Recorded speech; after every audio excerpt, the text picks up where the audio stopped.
Well, hi there, storytellers. Thank you so much for joining me today. I'm excited to talk about podcasting. So, today we're here to talk about should you podcast or should you not podcast? Kind of where we're going to discover what you need to know and decide before you starting a podcast. But let's start with who am I? My name is Valerie Fentress. I am a Texan, a mom of 3 boys, and the host of the Bookworthy Podcast, as well as an award-winning author of 2 picture book titles with a third due out in 2027. I started Bookworthy in 2023, and we are currently in the top 100 children's book podcasts out there, I think. And then also we've recently hit over 5,000 downloads. So it's been a fun journey, and I'm excited to share a little bit more about with you today.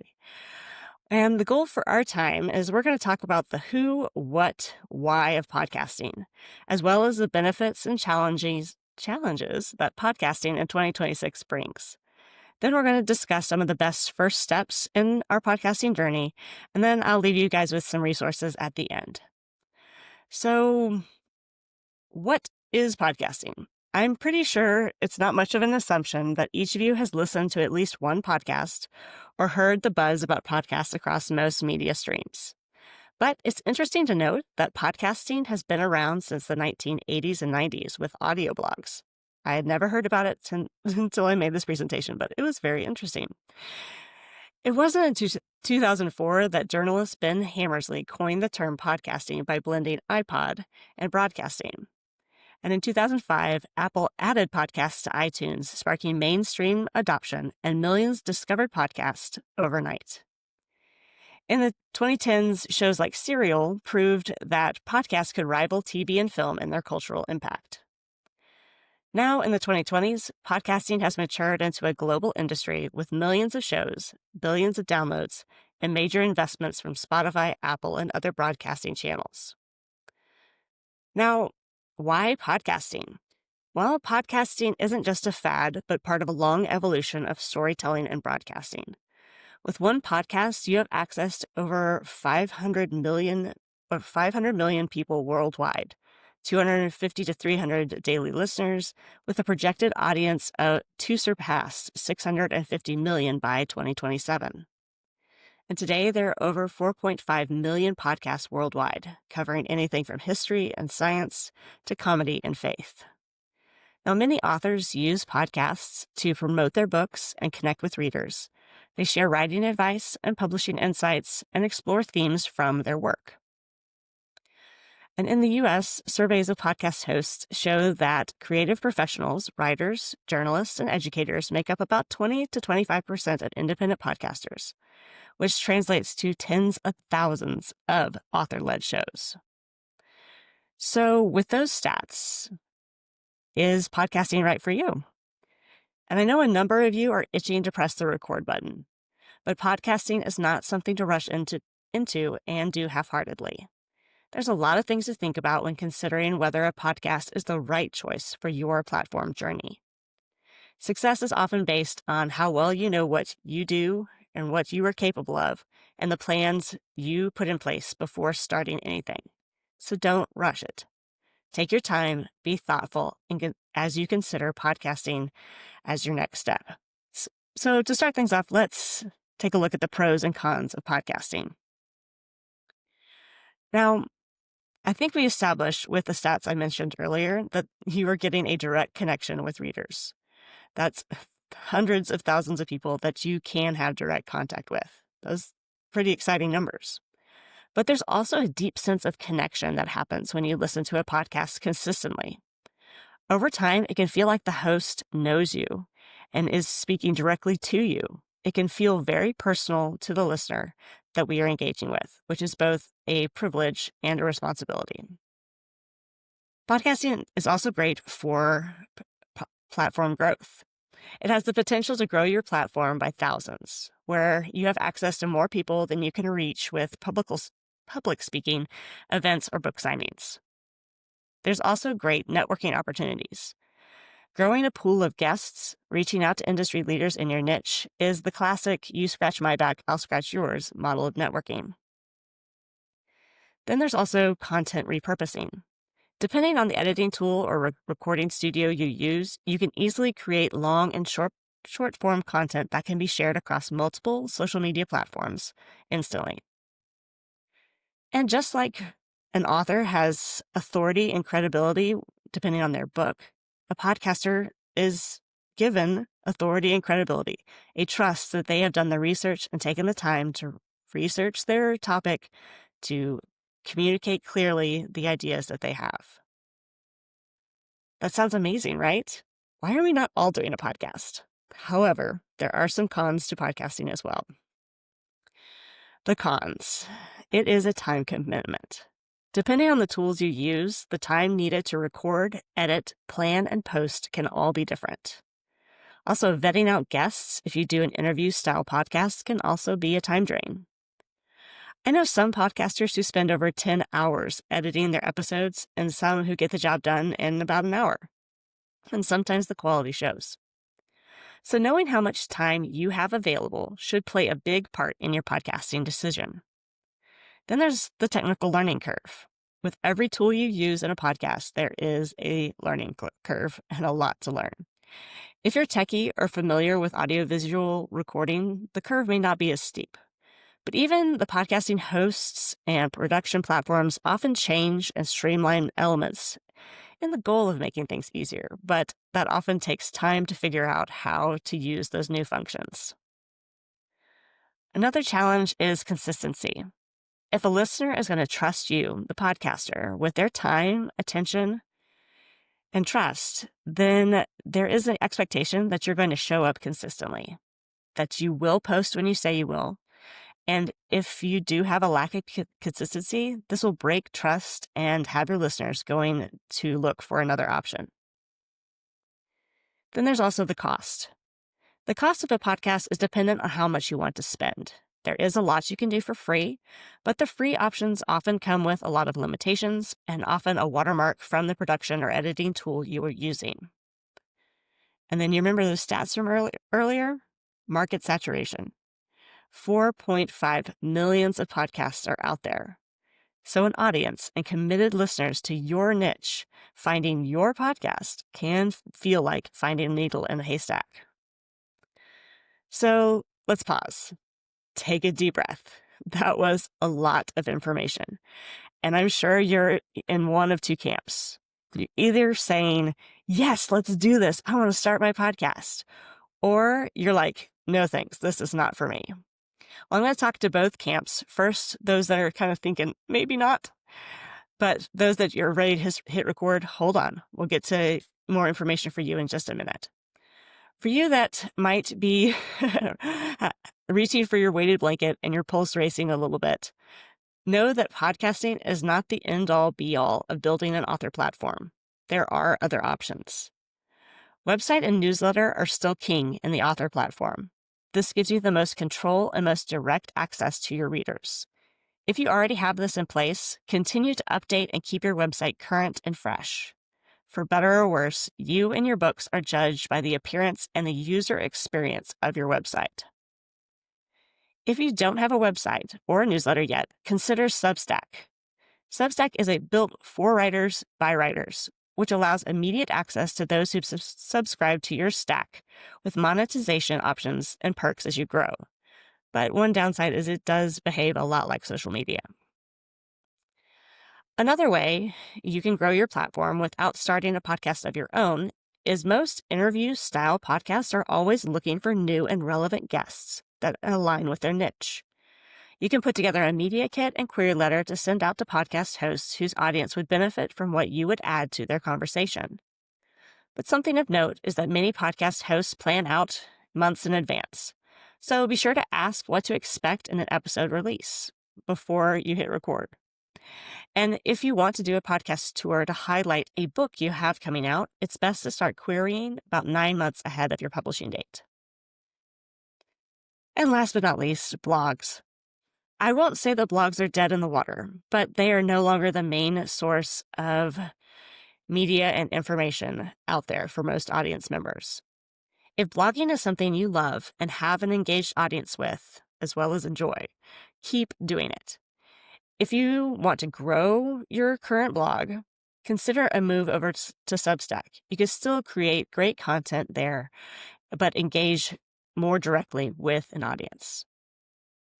Now, that's for those that don't want to start a podcast after all that information. If you're in this camp, as I move on to those that are saying yes to podcasting, don't check out. I have a workbook freebie with tools and resources at the end of the presentation that could help you flesh out your next best steps in regards to your author platform. So, if you're still buzzing with excitement about the idea of starting a podcast, it's time to tune in. Theodore Roosevelt is quoted saying, "Believe you can, and you're halfway there." So I'll ask you what I ask my kids when I give this quote. What is the other half of Teddy's puzzle? Well, the other half is putting in the work. You have to put in the work in order to make something successful. So before you hit record, let's talk about a few things you need to have a firm grasp on before you start a podcast. There are 4 things necessary that you must understand: the who, what, when, and why of your podcasting idea. So, the who. You need a clear definition of who is listening to your podcast and what needs your podcast will seek to provide. Because a podcast for men is going to be different than a podcast for women. And a podcast for stay-at-home moms is going to be different than a podcast for empty nesters.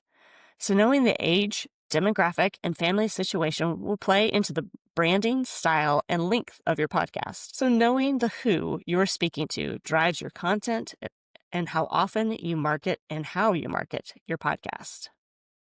Then there's the what. What topics will you cover? What do you like to talk about? Ask yourself, if you were pulled out of a crowd randomly, what could you talk about for 30 minutes without any prep time? That might be a good place to start. What style of podcast will you do? Solo or co-host? Will you do an interview style where you as the host mediate questions in the direction of the podcast subject? Or will you do a pod share, giving guests the ability to give a time to talk on a subject of interest?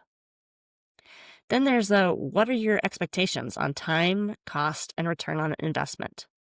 It's important not to start something that you can't commit to and present the best of who you are in your niche, and also to be realistic and mindful of how you operate best. Then there's the when. How often will you release a new episode? How long will each episode or each season be? Will you do seasons or will you do year-round content? What day of the week will you post new episodes? When and how will you do your recordings? Will you pre-record? Will you do live broadcasting, batch recording? Will you do audio only, audio and video content? There's a lot to ask yourself. But the most important question is why? Why are you equipped for the topic of your podcast? How do you hope to teach, encourage, and entertain in your niche? Why start a podcast now? Research others in your niche. Who are the top dogs? Who are doing your topic well? Is your niche flooded? Why that particular niche? And how can you set yourself apart from those in your space?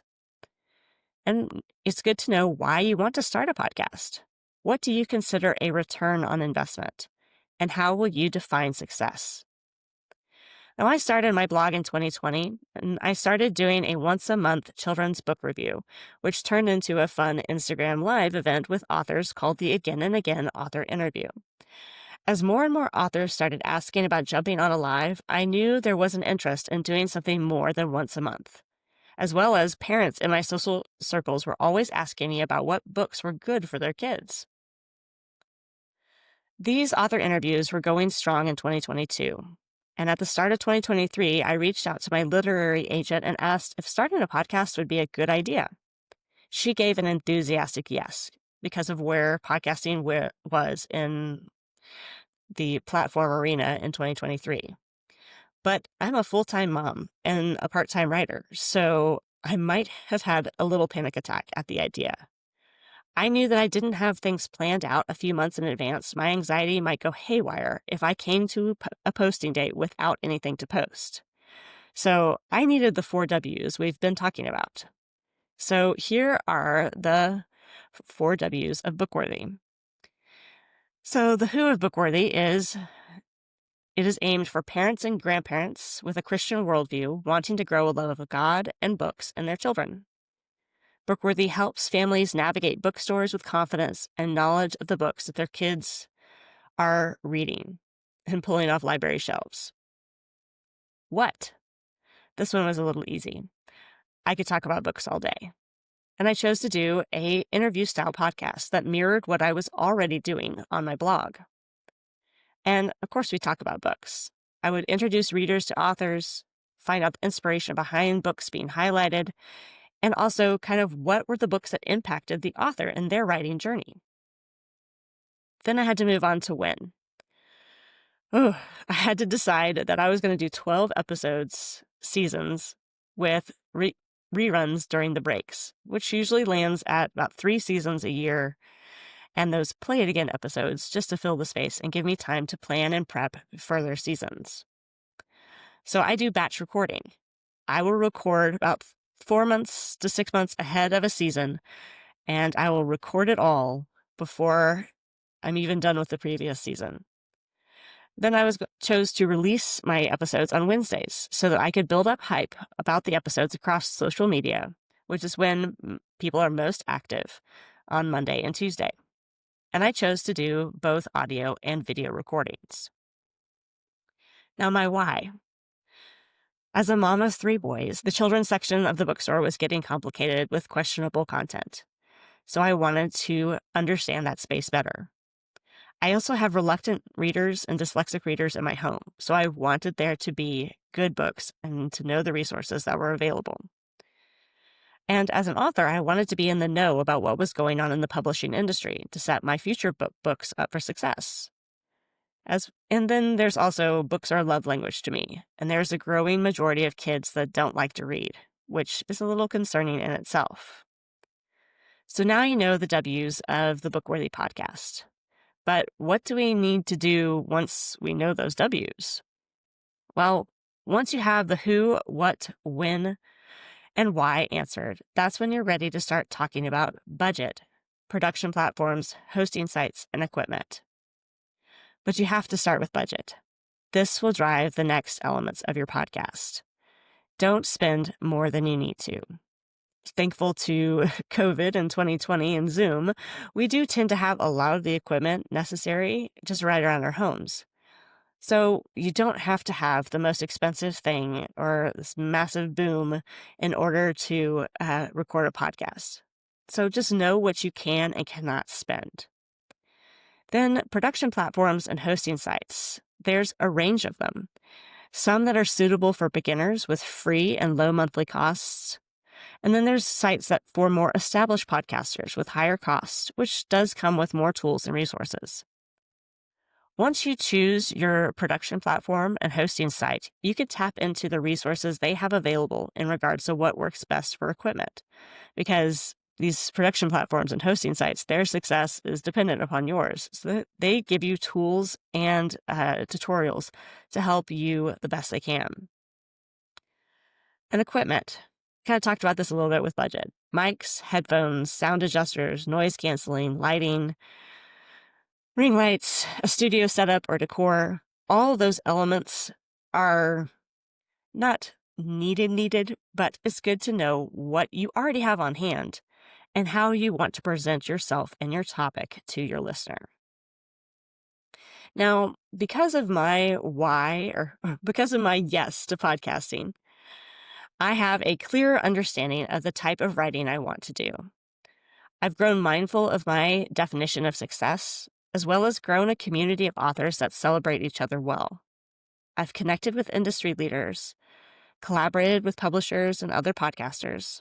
I've started a business, started speaking and encouraging others in their podcasting and publishing journeys, and I've moved from self-publishing to traditionally published. As well as I've shown my children that with hard work, their dreams can become a reality. I am by no means a famous or a household name, but my definition of success that I've had to work through, the same as you will, in this podcasting journey, I am thankful for what it has done for my writing career. And I'm so thankful to the people I've met along the way also.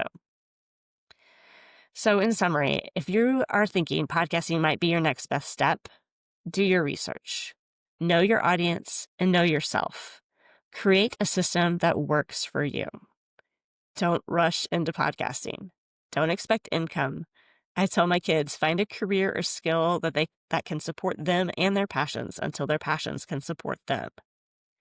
And don't expect fast fame. Everything takes time and consistency. It can take up to 2 years for a podcast to gain traction in the podcasting space. That can be a very long time, but it's worth the effort.